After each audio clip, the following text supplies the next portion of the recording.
अ, नमस्कार साथियों। आप सब लोगों का आज की इस प्रेस वार्ता में एसएफआई हिमाचल प्रदेश राज्य कमेटी की ओर से स्वागत करते हैं। आज की हमारी ये जो प्रेस वार्ता हो रही है, हाल ही में एसएफआई का जो 22वां राज्य सम्मेलन नाहन के अंदर संपन्न हुआ है और वहां से हमारी जो नवनियुक्त जो कमेटी वहां से बन के आई है, आज उसकी जो प्रेस वार्ता यहाँ पे होने जा रही है। तो मैं आज हमारे बीच में हिमाचल प्रदेश के नवनियुक्त जो राज्य सचिव हैं कॉमरेड दिनीत डेंटा और राज्य अध्यक्ष कॉमरेड अनिल ठाकुर जी। तो मैं आगे की बात रखने के लिए कॉमरेड स्टेट सेक्रेटरी दिनीत डेंटा से आग्रह करूंगा कि वे आपके बीच में जो आगे की बात रखें। आप सभी का धन्यवाद करते हैं कि आप लोग अपना कीमती समय निकाल कर इस प्रेस वार्ता के अंदर आए। पहली जानकारी जो हम आप लोगों से साझा करना चाहते हैं कि पिछले 5, 6 और 7 तारीख को नाहन के अंदर एक नाहन में रोड शो के 5 तारीख को एक रोड शो के द्वारा हमने एक रैली रोड शो आयोजित किया और उसके बाद हम लोगों ने वहां पर अपना राज्य का सम्मेलन आयोजित किया। इस सम्मेलन का उद्घाटन जो है वो एसएफआई के भूतपूर्व महासचिव डॉक्टर विक्रम सिंह और केरला सरकार के पूर्व adviser health adviser doctor Arun Singh ने किया। उस सम्मेलन के माध्यम से उस सम्मेलन के अंदर पूरे प्रदेश के अंदर से लगभग 173 लोगों ने पार्टिसिपेट किया और जो अलग अलग इकाइयों से चुनकर उसके अंदर आए थे। उस सम्मेलन के अंदर हमने शिक्षा का निजीकरण, नई शिक्षा नीति और आपका छात्र संघ चुनाव को लेकर, छात्र मांगों को लेकर अनेकों तरह के 12 प्रस्ताव पास किए, जिन मांगों को लेकर आने वाले वक्त के अंदर एसएफआई पूरे प्रदेश के अंदर जो है लड़ाई लड़ेगी। जिन छात्रों की मांगों को लेकर आने वाले वक्त के अंदर लड़ाई लड़ेगी। और इस सम्मेलन के माध्यम से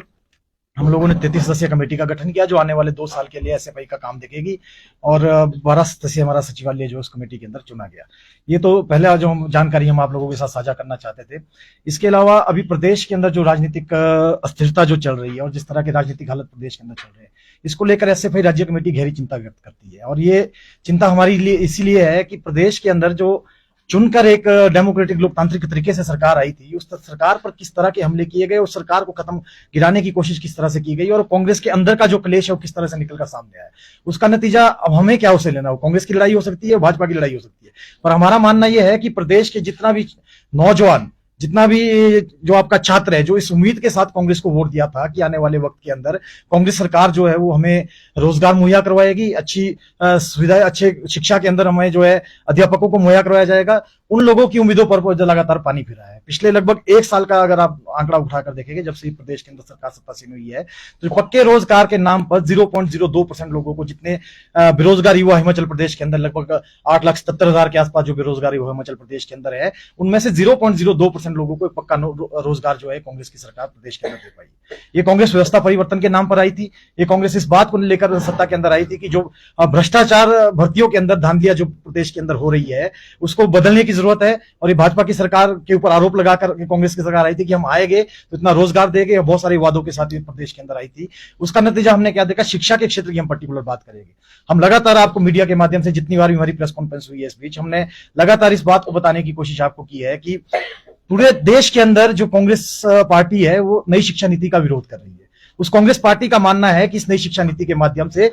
शिक्षा का जो है भगवाकरण होगा, केंद्रीयकरण होगा और बाजारीकरण जो है शिक्षा का होगा। पर इस हिमाचल प्रदेश के अंदर हमें एक देखने को क्या मिलता है कि कांग्रेस की सरकार जो है वो लगातार जल्दबाजी में इस नई शिक्षा नीति को लागू करने का काम करेगी। उसी का नतीजा जो शिक्षा मित्र भर्तियों का जो सरकार प्रपोजल लेकर आई थी, युवाओं ने विरोध किया तो सरकार को पीछे हटना पड़ा। जेओ आईआईटी का जो आज की डेट में हाल है, आज वहां पे कितने दिनों से वो लोग जो है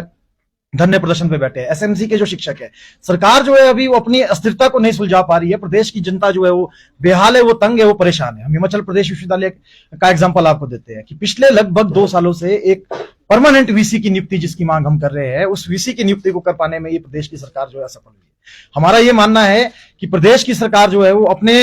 अपने अंदर जो है इतनी अपनी आपसी लड़ाई के अंदर ये कांग्रेस की पार्टी इतनी फंस गई है कि जो युवाओं की, छात्रों की या प्रदेश की जो जनता की चिंता इसको बिल्कुल भी नहीं। और इसी बात को लेकर आने वाले दिनों के अंदर हमने जो कांग्रेस के अंदर अपने सम्मेलन के अंदर चर्चा की कि आने वाले वक्त के अंदर हिमाचल प्रदेश के अंदर बेरोजगारी का मुद्दा एक बहुत बड़ा मुद्दा इस वक्त है। पूरे प्रदेश के अंदर लगभग 8,77,000 के आसपास पढ़े लिखे बेरोजगार है, जिनको जो है सरकार नौकरी देने में मुहैया नौकरी दे पाने में जो सक्षम नहीं हो पा रही है। नौकरियां कौन सी मिल रही है, या तो आपको एडहॉक बेस पे कहीं रख दिया जाएगा या आपको पक्की नौकरी नहीं मिल रही। हमारी मांग है कि स्थायी और पक्का रोजगार युवाओं को दिया जाए ताकि वो जो युवा इस प्रदेश की सेवा को प्रदेश को आगे ले जाने में अपनी सेवाएं दे पाए। और उसके साथ साथ हमारा ये मानना है कि शिक्षा के क्षेत्र के अंदर जो राजनीति का शिकार शिक्षा के क्षेत्र को इस सरकार ने कर दिया है। हमने देखा कि पिछली प्रदेश की सरकार ने जो कॉलेज कैडर की भर्तियां निकाली थी, हमने लगातार उस बात का विरोध किया कि कॉलेज कैडर के अंदर जो भर्तियां हो रही है वहां शरेआम धांधलियां चल रही है, और उस धांधली को रोक पाने में ये प्रदेश की सरकार सक्षम नहीं हुई, और लगातार उस धांधलियों का नतीजा है कि कुछ लोग जो है कांग्रेस विचारधारा के उसमें शामिल किए गए, कुछ लोग भाजपा की विचारधारा के जो है उस कॉलेज कैडर के अंदर भर्ती की गई। मैं दावे के साथ इस बात को इस मंच के माध्यम से, मीडिया के माध्यम से आज बोल सकता हूं कि कोई पूरा एक व्यक्ति जो है पूरे प्रदेश के अंदर ऐसा नहीं होगा जिसकी कोई राजनीतिक पकड़ ना हो और वो जो है कॉलेज कैडर के अंदर जो है प्रोफेसर लग गया हो। हिमाचल प्रदेश विश्वविद्यालय का एग्जांपल हमारे पास है। हिमाचल प्रदेश विश्वविद्यालय की जिस तरह का धांधली हिमाचल प्रदेश विश्वविद्यालय के अंदर हुई, असिस्टेंट एसोसिएट और प्रोफेसर की जो भर्तियां हुई, उसकी जब आरटीआई के माध्यम से हमने जानकारी ली तो हमें पता चला, हमने देखने को हमें मिला कि लगभग 80% प्रोफेसर जो है वहां पर ऐसे भरे गए जो एलिजिबल नहीं है। तो हमें कांग्रेस की सरकार जो उस वक्त बड़े जोश शोर से इस बात को बोल रही थी, प्रदेश के कई जो भी मंत्रिमंडल में, प्रदेश के उप मुख्यमंत्री, प्रदेश के पीडब्ल्यू मंत्री उस वक्त जब विपक्ष के अंदर थे तो जोर शोर से इस बात को लगातार बोल रहे थे कि आने वाले वक्त के अंदर जब हमारी सरकार आएगी तो हम इन भर्तियों की जांच करवाएंगे। आज उस जांच को करवाने का नाम तक नहीं ले रहे हैं, क्योंकि अभी उनकी सरकार ही अस्थिर है, उनको सरकार बचाने की स्टेम पड़ी है। तो हमारा ये मानना है कि ये जो सरकार है, इसका जो कार्यकाल अभी तक का प्रदेश के अंदर रहा है, उसके जो है पूरा प्रदेश का युवा जो है हताश है, बिल्कुल निराश है, किसान निराश है, बागवान निराश है। इस प्रदेश की सरकार ने जो है केवल अभी तक अपनी राजनीतिक रोटियां सेकने का काम किया है, और पूरे प्रदेश के अंदर जहां पर आप देख रहे होंगे कि बीजेपी का जो सांप्रदायिक एजेंडा जो है, जिसके तहत बीजेपी देश के अंदर आगे बढ़ रही है, उस एजेंडे को खत्म करने के लिए, उसको हराने के लिए जो पूरे देश के अंदर इंडिया अलायंस के नाम से अलायंस बन रहा है, पूरे देश के अंदर छात्र एसएफआई जैसा छात्र संगठन 16 अलग छात्र संगठनों को लेकर देश के पार्लियामेंट मार्च के अंदर जा रहा है। और आप देखेंगे कि प्रदेश के अंदर जो कांग्रेस सरकार का जो चरित्र है, हमने देखा हिमाचल प्रदेश विश्वविद्यालय के अंदर पिछले कुछ दिनों पहले क्या हुआ। हिमाचल प्रदेश विश्वविद्यालय के अंदर एक घटनाक्रम होता है जिसके बाद सिर्फ एक तरफा कार्रवाई करते हुए लगभग 12 लोगों को जो है इस कैंपस से सस्पेंड किया जाता है, और उसके बाद जब हम लोगों का रिप्लाई जाता है तो 4 लोगों को लिया जाता है, पर 8 लोगों को अभी तक सस्पेंड किया गया है। ये जो कांग्रेस की सरकार है, जो पूरे देश के अंदर, जो भाजपा की सरकार इस वक्त पूरे देश के विश्वविद्यालयों के अंदर कर रही है, लोकतंत्र का गला घोट रही है, लोगों को बोलने का मौका नहीं दिया जा रहा, लोगों को एसोसिएट होने का मौका नहीं दिया जा रहा, शांतिपूर्ण तरीके से जो है धरना प्रदर्शन नहीं किए जा रहे, कई लोगों को सलाखों के पीछे डाला गया है, कई लोगों पे यूएपीए का केस दर्ज कर दिया गया है। उसी काम को, जो उसी तानाशाही का जो रवैया, उसी तानाशाही रवैये को जो है कांग्रेस की सरकार हिमाचल प्रदेश के अंदर अपना रही है। हिमाचल प्रदेश के अंदर ये सरकार, जो सरकार ये सत्ता परिवर्तन का वादा लेकर आई थी, ये सरकार आज अपने जो राजनीतिक विरोधी है उन लोगों को टारगेट कर जो है उन लोगों के ऊपर अत्याचार और जुल्म कर रही है। इसी बात के साथ हम आगे के हमारे कुछ, हमने जो टास्क इस कॉन्फ्रेंस से लिए थे कि आने वाले वक्त के अंदर इस प्रदेश के अंदर प्रदेश के छात्रों को लामबंद करते हुए, पूरे प्रदेश के आपके नौजवानों को लामबंद करते हुए, पूरी प्रदेश की जनता को लामबंद करते हुए एसएफआई कुछ मुद्दों को लेकर जो है आने वाले वक्त के अंदर संघर्ष करेगी। छात्र संघ चुनाव का बहाली का मुद्दा उसमें हमारा प्रमुख मुद्दा है। नई शिक्षा नीति के खिलाफ जो हमारी लड़ाई चल रही है वो हमारी मुख्य लड़ाई है। छात्रवृत्ति जो बहुत सारे छात्रों की अभी तक रुकी है वो हमारी बहुत सारी लड़ाई है। हमारे आने वाले टाइम में किन मुद्दों को लेकर हम संघर्ष करेंगे, मैं राज्य अध्यक्ष से गुजारिश करूंगा कि आपके साथी का धन्यवाद करते हैं। और आप सब लोग जानते हैं कि एसएफआई ने पूरे हिमाचल प्रदेश के अंदर काफी लंबे समय से छात्र संघ चुनाव को बहाल करने के लिए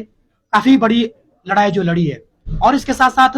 हम इस बात को भी आज जानते हैं कि हिमाचल प्रदेश के अंदर जो हिमाचल प्रदेश का छात्र है वो अपने रिजल्ट के इशू कर जो है, चाहे वो सरदार पटेल यूनिवर्सिटी मंडी का हो, चाहे वो हिमाचल प्रदेश विश्वविद्यालय शिमला का हो, ये जो छात्र लगातार जो अपने रिजल्ट को लेकर जो है बहुत परेशान है। और क्योंकि हिमाचल प्रदेश यूनिवर्सिटी की अगर हम बात करें, वहां पे भी जो रिवॉल्वेशन और रीअपेयर का रिजल्ट है वो अभी भी जो है पेंडिंग पड़ा है। और वैसे ही हिमाचल प्रदेश की जो दूसरी university SPU Sardar Patel university है, वहां पे भी छात्र जो है काफी लंबे समय से अपने रिजल्ट का इंतजार कर रहा है, जिसके चलते उसका सेशन जो है काफी लेट हो चुका है। अभी आप देख रहे होंगे कि जो थर्ड ईयर का स्टूडेंट है वो अपना एग्जामिनेशन फॉर्म इसलिए नहीं भर पाया क्योंकि उसका जो पिछला रिजल्ट है फर्स्ट ईयर और सेकेंड ईयर का है वो अभी तक क्लियर नहीं हो पाया है। तो हमने आज इस प्रेस कॉन्फ्रेंस के माध्यम से ये ऐलान किया है कि आने वाले समय के अंदर ये रिजल्ट का इशू है पूरे हिमाचल प्रदेश के जो छात्र को पिंच कर रहा है, इसको हम महत्वता के साथ उठाएंगे और इसको हम जो है छात्र संघ चुनाव के साथ जोड़ के जो इसको जोड़ेंगे। क्योंकि हिमाचल प्रदेश का छात्र आज जो उसकी राजनीतिक जो प्रेजेंस जो हिमाचल प्रदेश के अंदर होनी चाहिए थी वो आज घटती जा रही है। इसलिए हम ये मांग करते हैं प्रदेश की सरकार से भी कि जल्द से जल्द जो है हिमाचल प्रदेश के अंदर जो है जो छात्र संघ का चुनाव है, जो एक डेमोक्रेटिक तरीके से जो प्रोसेस कॉलेजों के अंदर होता था, उसको जो है बहाल करने की मांग हम जो लगातार कर रहे हैं। और इसके साथ साथ जो हिमाचल प्रदेश विश्वविद्यालय और दूसरा जो हमारा सरदार पटेल यूनिवर्सिटी है, वहां पे जिस तरह का जो राजनीतिक भ्रष्टाचार जो सामने आया है उसके खिलाफ हम लगातार लड़ रहे हैं और आने वाले समय के अंदर भी जो हम उस चीज को लेकर जो है लगातार लड़ेंगे। अगर किसी भी साथी का कोई सवाल हमारी इस प्रेस वार्ता के अंदर है तो आप लोग रख सकते हैं।